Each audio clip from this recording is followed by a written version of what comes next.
We chose Death to be the character in Darksiders 2 because War really set the stage for the Darksiders universe and introducing new elements, and we felt bringing in a new horseman with a totally new playstyle, different personality would be really cool, and Death is probably the most well-known of the four horsemen, so we thought he should get his shot. What makes Death different from War is almost everything about him.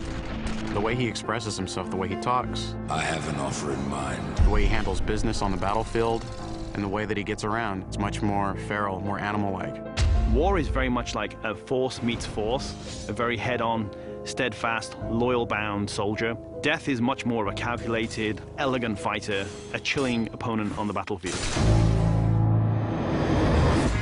His traversal has definitely improved. It's a lot faster, more responsive, and so is his combat.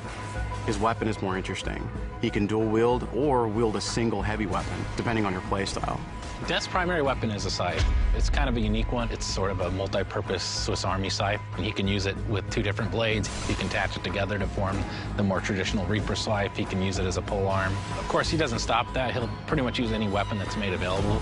You can get big axes, you can get crazy cool claws, big iron fists, and he'll even shoot guns. I mean, he'll use anything that he can, really. The main improvement from Darksiders 1 to Darksiders 2 was depth. We wanted to make the game more involved. We wanted to have more context. We wanted the player to really feel like they're in a real world with people living there, stuff going on, things going on. We give them more items to tailor their own character, more characters to speak to, so we've got a lot more immersion on the story side of the game. The first game, most of it took place on Earth, so now we were totally free to create all these new areas. We have angelic fortresses, demon cities, the city of the dead. It got our team super excited. On top of that, there's a lot of weapons and armor, and obviously the new character as well, Death. Death's the most feared in that he's one of the oldest horsemen in the fiction. They kind of look at him as a big brother. He's feared just because when he really gets down to business, he is the death dealer. That's sort of his thing. He wears his mask as an executioner's mask. That's his trade, that's his business. He takes people down.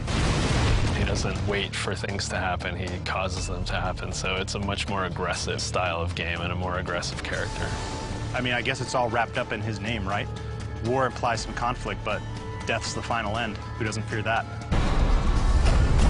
A few words describe Death: cold and calculated. Agile, both in the way he fights and the way he deals with situations. My favorite word to describe Death is definitely arrogant. He's an opportunist. If I could describe Death in one word, it's probably badass.